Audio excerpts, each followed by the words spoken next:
여러분 안녕하세요. 네, 오늘은 우리가 복음에 대하여라는 제목으로 함께 은혜 나누려고 합니다.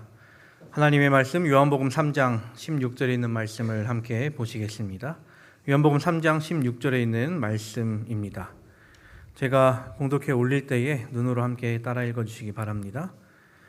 하나님의 세상을 이처럼 사랑하사 독생자를 주셨으니 이는 저를 믿는 자마다 멸망치 않고 영생을 얻게 하려 하심이니라. 아멘. 네, 오늘 함께 읽은 이 말씀은 이 기독교 내에서 가장 중요한 말씀이라고 할 수 있습니다. 어린이로부터 해서 어른에 이르기까지 교회에 다니게 되면 이 말씀을 거의 다 외우게 되죠.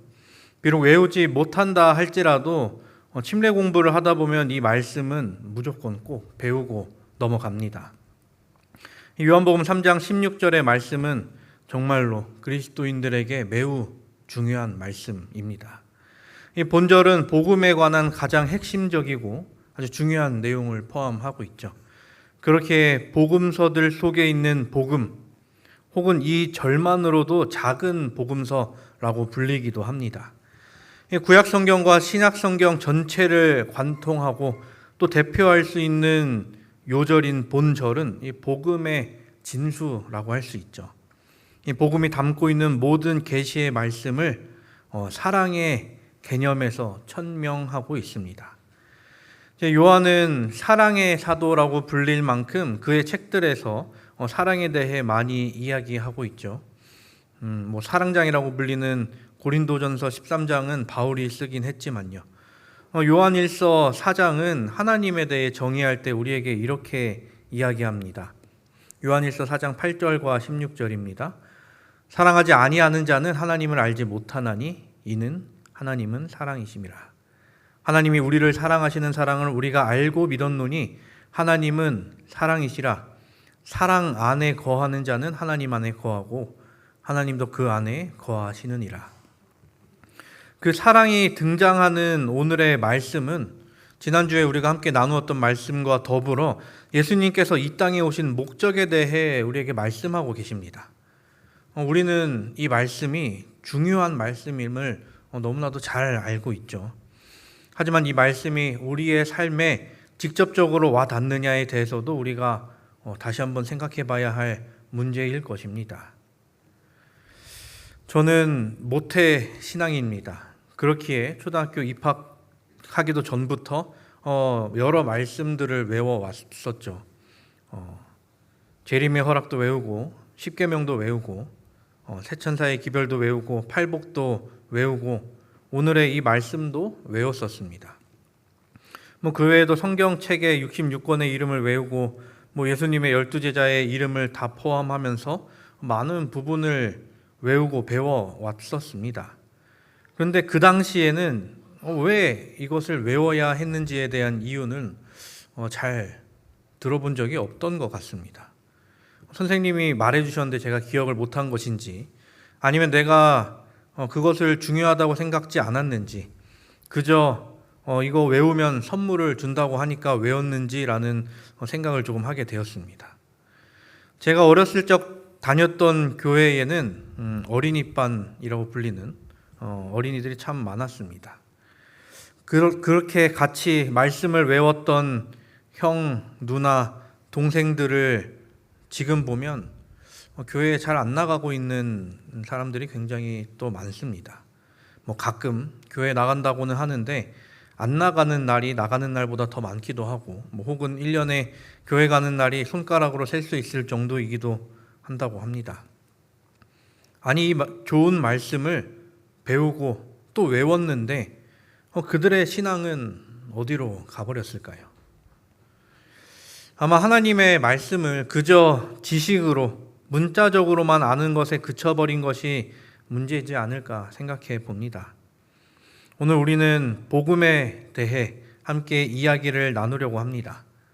오늘의 설교가 듣자마자 이 복음에 대해 전부 이해하게 되리라 생각되지는 않습니다. 하지만 우리가 다른 사람들에게 이 복음에 관해 이야기해 줄 때 조금의 도움이 되는 그러한 말씀이 되기를 바랍니다. 오늘 이 시간 하나님의 사랑과 은혜로 우리가 그 복음을 조금 더 배우는 그러한 시간이 되기를 간절히 바랍니다. 오늘 말씀의 첫 부분은 이렇게 이야기하죠. 하나님이 세상을 이처럼 사랑하사. 이 말씀은 이 복음과 아주 밀접한 관련이 있습니다. 왜냐하면 복음의 그 대상이 나타나는 말씀이기 때문이죠. 하나님께서 사랑하는 대상은 세상이라고 이야기를 합니다.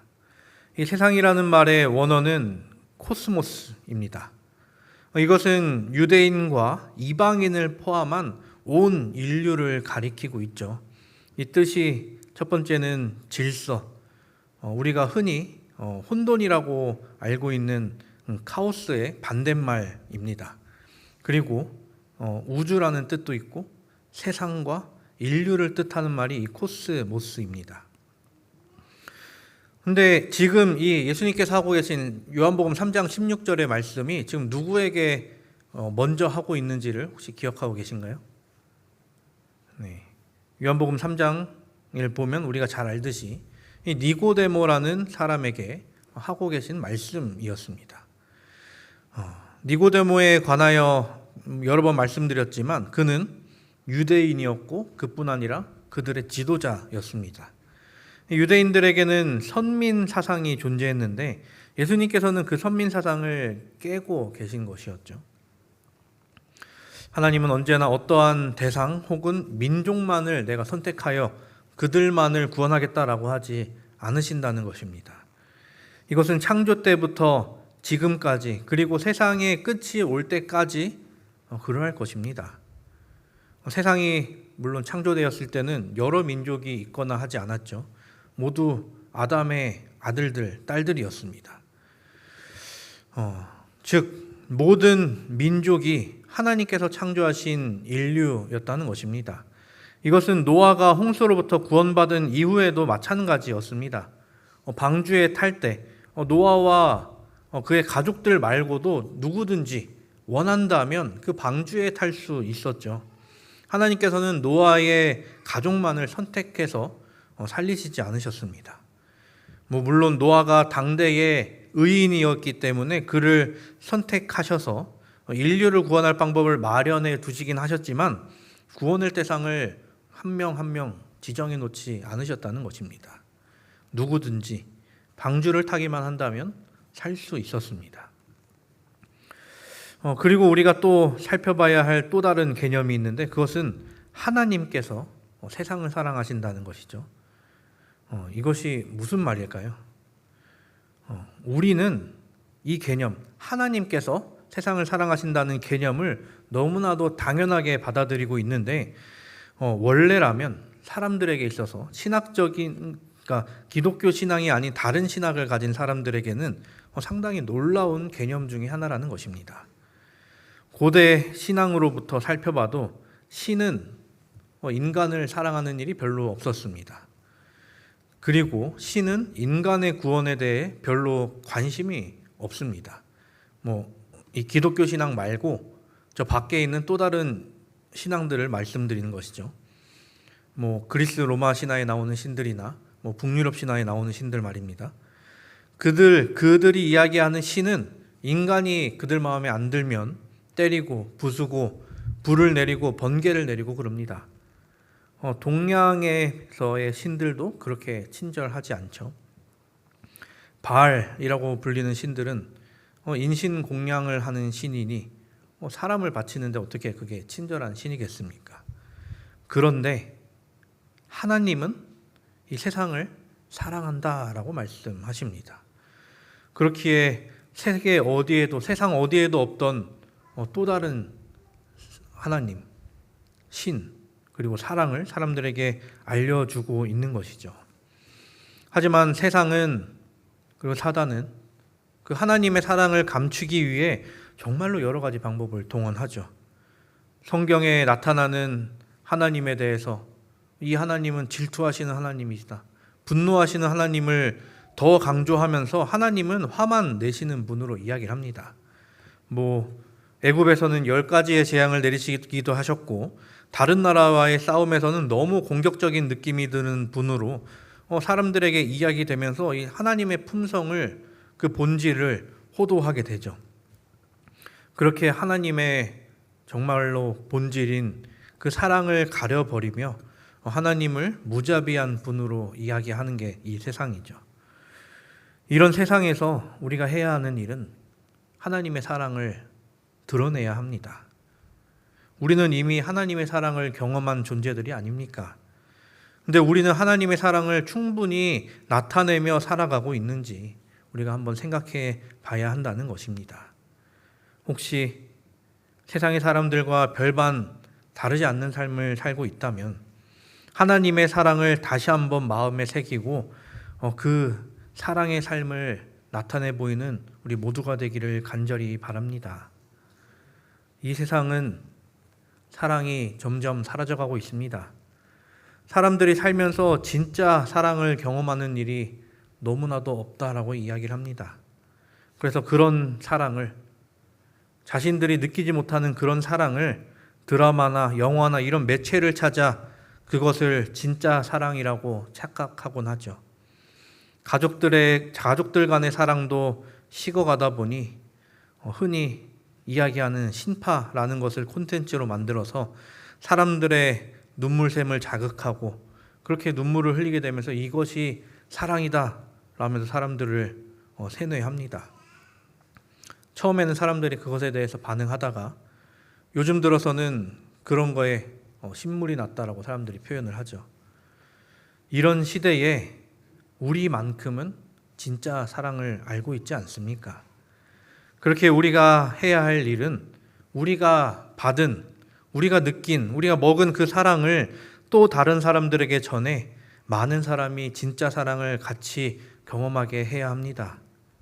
우리의 삶이 하나님의 사랑이 흘러넘쳐 주위의 다른 사람들에게 전해지는 그러한 삶을 사는 우리 모두가 되기를 간절히 바랍니다. 이어서 우리에게 이야기합니다. 독생자를 주셨으니. 우리가 보는 한글 성경에는 이 부분에 대해서 거의 독생자라고 표현하고 있습니다. 이와 관련해서 좀 유명한 성경인 킹 제임스 성경에도 비슷하게 이야기를 하고 있습니다. 그렇기에 이 성경에 대해 지식이 전혀 없이 이 말씀을 보면 예수님에 대해 하나님이 낳은 존재로 여기곤 하죠. 이것과 관련된 종교가 여호와의 증인이라고 이야기되는 곳이 있습니다. 그것은 예수 그리스도를 하나님으로 인정하지 않고 하나님의 첫 번째 피조물이다라고 이야기를 합니다. 예수님께서 성육신 하셨을 때, 즉 사람의 몸을 입고 있었을 때를 보면 모르는 사람이 들으면 그것이 맞는가 하는 생각이 들 수 있죠. 그러나 본문의 말씀은 성육신을 말하는 것이 아니고 원래부터 독생자였던 분을 우리에게 주셨다라는 이야기입니다. 그렇다면 독생자라는 말은 무엇일까요? 원어로 살펴보면 모노게네스라고 합니다. 홀로라는 뜻을 가진 모노스와 자손을 뜻하는 게노스의 합성어입니다. 근데 이것을 독생자로 번역하는 것은 옳지 않다라고 이야기하는 성경학자들도 있습니다. 그래서 영어에서도 begotten son이라는 이 킹 제임스의 성경 표현 대신 only son이라고 번역하고 있기도 하죠. 이것은 유일한 아들이라고 번역할 수 있는데요. 하지만 이것보다 더 나아가 같은 표현을 둔 구약 성경의 말씀을 보면 출생의 의미는 거의 없고 세상에 하나밖에 없는 유일하고 귀한 것을 가리킬 때 사용하고 있다는 것입니다.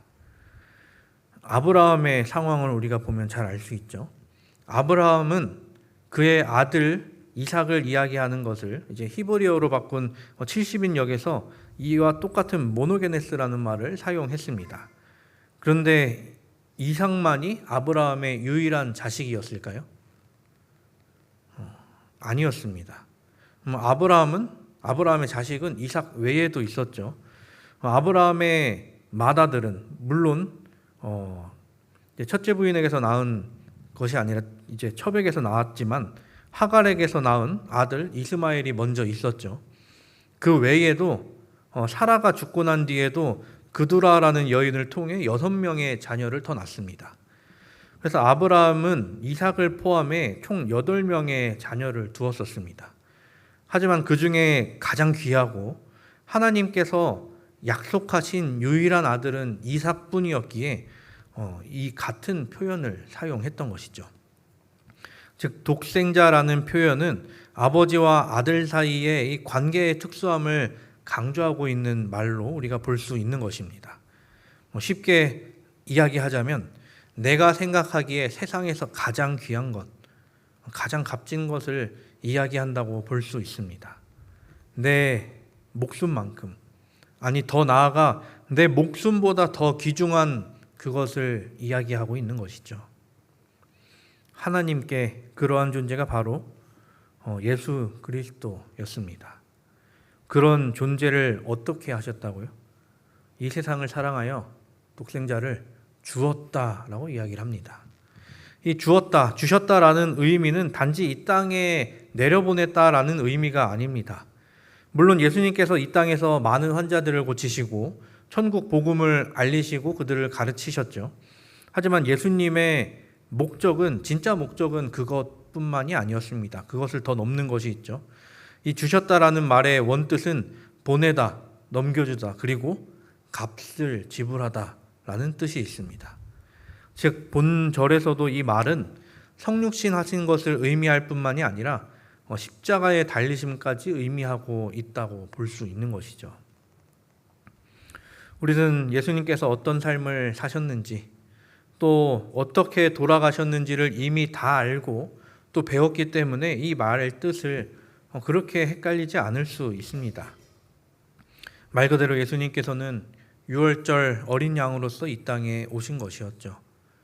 유월절 어린 양은 어떤 양보다도 더 귀한, 더 특별한 존재로 길러집니다. 어떤 양이나 될 수 있지 않고 특별하게 구별된 양만 유월절 양으로 선택됩니다. 그리고 그 양은 흠이 없어야 하죠. 이 유월절과 관련된 모든 것이 메시아를 가리키고 있습니다. 그리고 그 메시아가 바로 예수 그리스도이시죠. 이스라엘 백성들을 위해 대신 죽은 유월절의 어린 양과 같이 인류를 대신해 돌아가신 예수 그리스도이십니다. 그렇게 우리가 이 앞부분과 함께 다시 살펴보면 이 말씀이 우리에게 얼마나 큰 기쁨이 됩니까? 온 세상을 창조한 창조주가 이 세상을, 우리를 사랑하는 것만으로도 인류에게는 큰 희망이고 소망이 됩니다. 하지만 거기서 그치지 않고 인류가 잘못 선택한 죄에서 구원해내기 위해 한 존재를 우리에게 보내셨죠. 그런데 그 존재는 이 세상이 감당치 못할 큰 사랑의 결정체인 하나님 본인과 같은 존재이신 유일하신 예수 그리스도가 이 땅에 오셨습니다. 그리고 그 예수는 피조물들을 위해 유월절 어린 양이 되어 인류의 죄를 속죄해 내셨죠. 그 사랑의 실천을 직접 보이신 그 하나님의 사랑이 인류에게, 그리고 우리에게 복음이 되는 것이죠. 이러한 하나님의 사랑을 받는 우리는 얼마나 행복한 존재인가요? 진실로 하나님께서 주신 말씀대로 우리가 그 행복을 영원히 누리게 되기를 간절히 바랍니다. 마지막으로 이렇게 이야기합니다. 이는 저를 믿는 자마다 멸망치 않고 영생을 얻게 하려 하심이라. 이 전의 말씀이 인류에게 복된 소식이다라고 말씀을 드렸습니다. 하지만 그것이 꼭 모든 사람에게 좋은 소식이 될지는 알 수 없는 문제죠. 내가 들은 것이, 그리고 내가 가지고 있는 것이 어떠한 가치를 가졌는지를 알지 못한다면 그것만큼 의미 없는 것이 있을까요? 제가 한 영상을 봤었습니다. 그 영상은 미국에서 전당포를 하는 사람이 어떤 물건을 보고 얼마에 사는지를 보여주는 이야기를 재구성해서 보여줬던 영상이었습니다. 한 할아버지가 하나의 메달을 들고 왔습니다. 독수리 모양의 메달, 좀 낡아 보이고 옛날 것처럼 보이는 것을 들고 옵니다. 그리고 그 물건을 내가 팔려고 가져왔다라고 이야기를 하죠. 전당포 주인은 원래 귀금속 전문가였기 때문에 이것을 보고 이것에 원래 언제 만들어졌는지, 이것이 어떤 의미를 담고 있는지는 모르지만 금이나 은 같은 것들이 정말 많이 들어가 있다는 것을 알게 됩니다.